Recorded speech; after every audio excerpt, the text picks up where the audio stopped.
ជំរាបសួរសួស្តីអ្នកគ្នាត្រឡប់មកវិញជាមួយនឹងសាច់រឿង One Punch Man របស់យើងបន្តទៀតអញ្ចឹងនៅថ្ងៃនេះផងដែរគឺយើងបន្តទៅដល់អេផ isode ទី4នៃ season 1ផងដែរអ្នកនរគ្នាដែលអេផ isode 1នេះផងដែរគឺយើងបានជួបជាមួយនឹងតួអង្គថ្មីដែលជា Ninja ហើយចង់ដឹងថាតួអង្គថ្មីរបស់យើងមានថាមពលសាហាវខ្លាំងដល់កម្រិតណាអញ្ចឹងកុំឲ្យអ្នកគ្នារងចាំយូរតោះយើងចាប់ផ្ដើមជាមួយនឹងសាច់រឿងរបស់យើងតែម្ដងចាប់ផ្ដើមសាច់រឿងនៅក្នុងអេផ isode ទី4មួយនេះផងដែរគឺយើងបានឃើញជាមួយនឹងមនុស្សក្បាលតងោលមួយក្រុមដែលក្រុមរបស់ពួកគេមានឈ្មោះថា Paradiser ហើយអ្នកដែលដឹកនាំទៅលើក្រុមមួយហ្នឹងគឺគាត់មានឈ្មោះថា Hammerhead ដែល Hammerhead គឺគាត់មានគោលបំណងទៅបំផ្លាញអគាររបស់ Zenitsu ដែល Zenitsu ហ្នឹងគឺគាត់គឺជាអ្នកមានខ្លាំងជាងគេបំផុតនៅក្នុងទីក្រុងមួយហ្នឹងហើយមូលហេតុដែលក្រុមមនុស្សក្បាលតងោលទាំងអស់ហ្នឹងចង់ទៅកំទេចអគាររបស់ Zenitsu គឺដោយសារតែអញ្ចឹងអ្នកនរគ្នាគឺពួកក្រុមមនុស្សក្បាលតងោលទាំងអស់នេះបានគិតថាអ្នកមានជាមួយនឹងអ្នកក្រហ្នឹងគឺអត់មានភាពស្មើគ្នាតតែសោះដែលអ្នកក្រគឺត្រូវតែបង្ខំឲ្យខ្លួនឯងនឹងធ្វើការងារឲ្យបានច្រើនដើម្បីឲ្យខ្លួនឯងមានអាហារក៏ដូចជាទីជម្រករស់នៅជាដើមក៏ប៉ុន្តែសម្រាប់បុគ្គលដែលមានទ្រព្យសម្បត្តិច្រើនគឺរស់នៅក្នុងភាពប្រណិតខ្លាំងមែនទែនដោយមិនប្រឈមមុខនឹងការតស៊ូដូចគ្នានោះឡើយនិយាយរួមទៅគឺពួកគាត់ចង់ឲ្យមានភាពស្មើគ្នារវាងអ្នកមាននិងអ្នកក្រអញ្ចឹងណាអ្នកក្រដូចជាយើងគឺត្រូវតែខិតខំធ្វើការដើម្បីឲ្យមានអាហារជាមួយនឹងកន្លែងរស់នៅក៏ប៉ុន្តែអ្នកមានវិញគឺអត់បាច់ចាំធ្វើការអីច្រើនអញ្ចឹងទៅអ្នកគ្នាដូច្នេះហើយបានជា Hammerhead នឹងចង់បំផ្លាញអគាររបស់ Zenitsu ដែលជាអ្នកមានខ្លាំងជាងគេនៅក្នុងទីក្រុងមួយហ្នឹងព្រោះថាអគារអីទាំងអស់ហ្នឹងគឺវាតំណាងឲ្យទ្រព្យសម្បត្តិនិងអំណាចអញ្ចឹងហើយគាត់ចង់បំផ្លាញអាហ្នឹងដើម្បីឲ្យអ្នកមានទាំងអស់ហ្នឹងដឹងថាអ្នកមានជាមួយនឹងអ្នកខហ្នឹងគឺគួរតែមានភាពស្មើគ្នាអញ្ចឹងទៅអ្នកគ្នាហើយកំឡុងពេលហ្នឹងផងដែរគឺយើងបានឃើញជាមួយនឹងក្រុមមនុស្សក្បាលតងោលទាំងអស់ហ្នឹងបានទៅបំផ្លាញជាមួយនឹងអគារមួយហើយដំបូងឡើយពួកគេស្មានតែអគារហ្នឹងគឺជាអគាររបស់អ្នក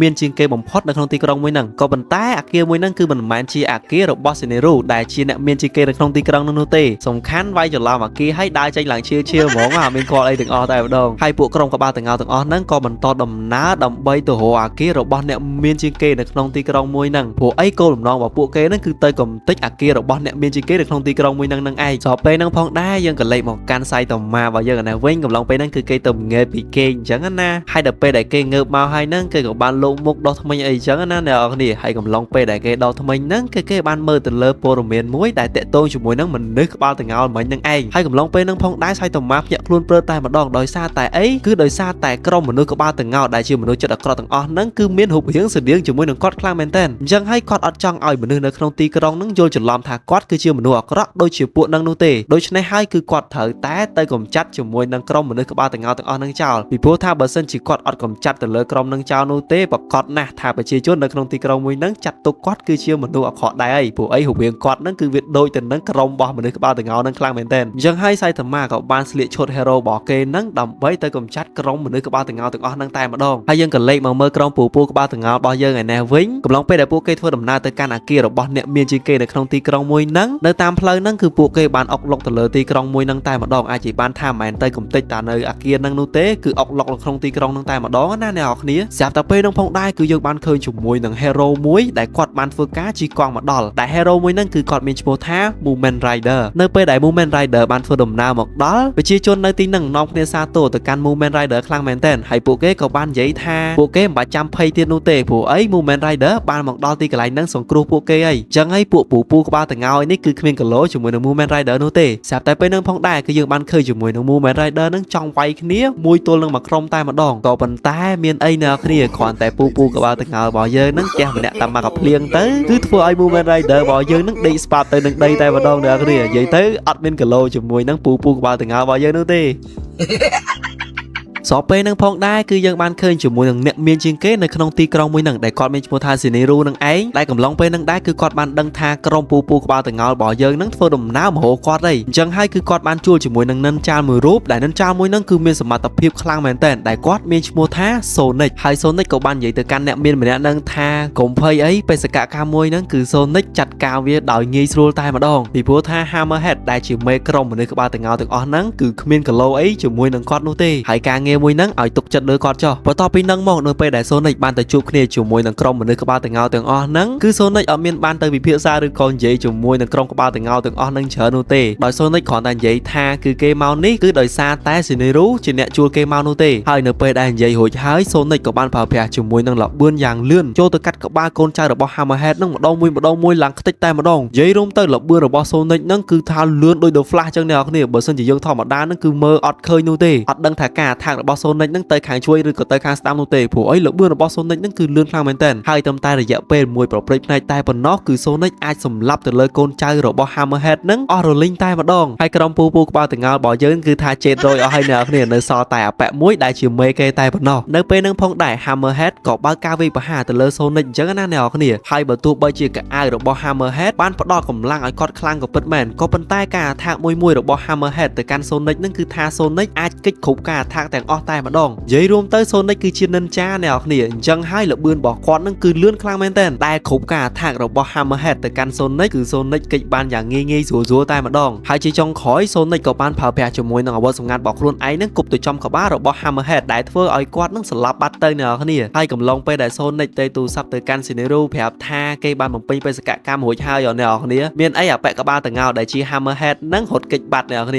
ាហើយបើសិនជាយើងក៏លេខមកមើល Janus ឯនេះវិញដោយអ្នកគ្នាដឹងអញ្ចឹងកាលពីអេពីសូត3គឺ Janus ត្រូវរបួសធ្ងន់ខ្លាំងមែនតើអញ្ចឹងហើយពេលនេះគឺ Dr. Kusino គឺគាត់បានធ្វើការយកគ្រឿងបំលាស់ថ្មីមកឲ្យ Janus អញ្ចឹងណាព្រោះថាខ្លួន Janus គឺជា robot ទេអ្នកទាំងគ្នាហើយ Dr. Kusino ក៏បានប្រាប់ទៅកាន់ Janus ថាគ្រឿងបំលាស់ថ្មីរបស់គេនឹងគឺអាចមានថាមពលលើសទៅលើ Saitama ទៀតអញ្ចឹងយើងចាំមើលថាតើរាងកាយថ្មីឬក៏គ្រឿងបំលាស់ថ្មីរបស់ Janus នឹងអាចមានថាមពលខ្លាំងជាង Saitama ដែរឬទេយើងក៏លេខមកមើលពូងោលរបស់យើងឯនេះវិញកំឡុងពេលហ្នឹងគឺយើងឃើញគាត់កំពុងតែរត់គេចចេញពី Sonic អ្នកគ្នាស្រាប់តែរត់សុកហ្នឹងគឺពូងោលរបស់យើងបានជួបជាមួយនឹង Saitama ហើយនៅពេលដែលពូងោលរបស់យើងបានឃើញ Saitama ក្បាលតងោលដូចជាគាត់អញ្ចឹងពូងោលហ្នឹងក៏បានធ្វើការហៅ Saitama ហ្នឹងចូលក្រុមរបស់គាត់តែម្ដងដោយសារតែក្បាលតងោលដូចគ្នាអ្នកគ្នាក៏ប៉ុន្តែ Saitama ក៏បាននិយាយទៅកាន់ Hammerhead ឬក៏ពូងោលរបស់យើងហ្នឹងថាគាត់មកកន្លែងនេះគឺដើម្បីបញ្ឈប់សកម្មភាពអាក្រក់របស់ពូងោលនឹងឯងអត់មានមកចូលធីមពូងោលឯងនោះទេនៅពេលដែលលឺអញ្ចឹង Hammerhead ក៏បានយកដៃដាក់ Saitama មកដៃតែម្ដងក៏ប៉ុន្តែ Saitama អត់មានអង្គើអីបន្តិចនោះទេអ្នកគ្នានិយាយរួមទៅមកដៃហ្នឹងឡើងចង់ខ្ទេចព្រៃខាងក្រោយអស់ហើយក៏ប៉ុន្តែ Saitama វិញគឺថាអត់មានឈាមក្បាលសូម្បីតែបន្តិចតែម្ដងហើយនៅពេលដែលឃើញ Saitama អត់មានរបួសអីបន្តិចអញ្ចឹង Hammerhead ក៏ធ្វើការបើក Ultimate របស់គាត់ដែលគាត់បានប្រើប្រាស់ជាមួយនឹងតិចនិចចុងក្រោយរបស់គាត់ដើម្បីធ្វើការអាថាកទៅលើ Saitama ក៏ប៉ុន្តែ Saitama របស់យើងបានបញ្ឈប់ជាមួយនឹងតិចនិចមួយហ្នឹងយ៉ាងងាយស្រួលតែម្ដងហើយគ្រាន់តែ Saitama ដាក់ Hammerhead ហ្នឹងតាមអាកែងនោះទេគឺធ្វើឲ្យឈុតក្រោះរបស់ Hammerhead ហ្នឹងបែកខ្ទេចតែម្ដងនិយាយរួមទៅគឺអត់មានកឡោជាមួយនឹងតួឯកប្រុសរបស់យើងនោះទេអ្នកគ្នាបន្ទាប់ពី Saitama បានវាយឈ្នះទៅលើ Hammerhead ហើយ Saitama ក៏បានប្រាប់ទៅកាន់ Hammerhead ថាថ្ងៃក្រោយកុំប្រព្រឹត្តរឿងអីអាក្រក់ទៀតអញ្ចឹងណាព្រោះថាគាត់ក៏ក្បាលតងោលដែរ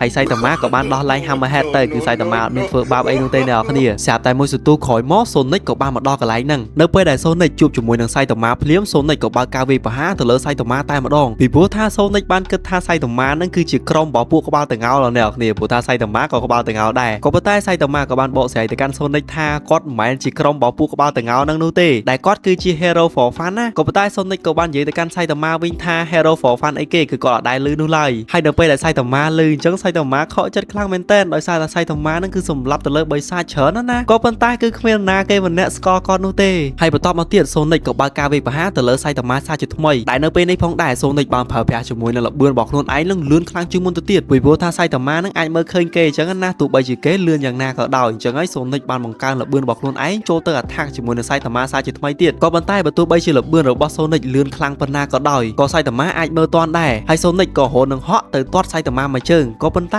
ែក៏ត្រូវបាន Saitama នឹងគេចផុតហើយដាក់ដៃទៅគឺថាណែចំកន្លែងសំខាន់ដែរម្ដងហើយបើសិនជាយើងយកអារម្មណ៍ Sonic ដាក់នៅក្នុងអារម្មណ៍របស់យើងវិញយើងប្រកាសជាដឹងហើយថា Sonic ឈឺប៉ុណ្ណាបន្ទាប់ពីត្រូវ Saitama ដាក់ដៃចំកន្លែងសំខាន់ហើយគឺ Sonic បញ្ឈប់ការវាយមួយហ្នឹងហើយ Sonic ក៏បានប្រាប់ទៅកាន់ Saitama វិញថាគេនឹងទៅ train ឲ្យខ្លួនឯងនឹងកាន់តែសាហាវជាងមុនហើយគេនឹងមកប្រយុទ្ធជាមួយនឹង Saitama សាជាថ្មីហើយអ្វីដែលពិសេសនោះគឺ Sonic បានចាត់ទុក Saitama គឺជាគូប្រជែងមួយរបស់គេអញ្ចឹងណាហើយនៅពេលដែលពួកគេនិយាយចប់ពួកគេក៏បបាយផ្លូវគ្នាទៅផ្ទះរៀងខ្លួនហើយនៅពេលដែល Saitama មកដល់ផ្ទះហ្នឹងគឺថា Saitama អង្គុយតុកសិចតែម្ដងអ្នកគ្នាពីព្រោះអីគេអន់ចិត្តខ្លាំងមែនតើដោយសារតែគេធ្វើជា hero នឹងយូរណាស់មកហើយបើសិនជានិយាយអំពីការសម្លាប់បិសាចគឺ Saitama សម្លាប់បិសាចច្រើនមែនតើគឺអត់មាន hero ណាសម្លាប់បិសាចច្រើនដូច Saitama នោះទេក៏ប៉ុន្តែទាំងប្រជាជនហើយអ្នកផ្សេងទៀតហ្នឹងគឺអត់មានណាគេស្គាល់ Saitama នោះឡើយដែលធ្វើឲ្យ Saitama ហ្នឹងគឺអង្គុយតុកសិចតែម្ដងអ្នកគ្នាដោយសារតែគេអន់ចិត្តណាហើយនៅពេលដែល Janus លឺអញ្ចឹង Janus ក៏បានសួរទៅកាន់ Saitama ថាតើ Saitama ហ្នឹងបានចោះឈ្មោះចូលធ្វើជា hero ហើយឬនៅពេលដែលលឺអញ្ចឹងភ្លាមគឺ Saitama អត់ដឹងនោះទេអ្នកគ្នាដោយសារតែ Saitama គឺអត់ទាន់បានចោះឈ្មោះចូលធ្វើជា hero នោះទេហើយបន្តមកទៀតពួកគេទាំងពីរនាក់ក៏បានចូលទៅកាន់ website របស់សមាគម hero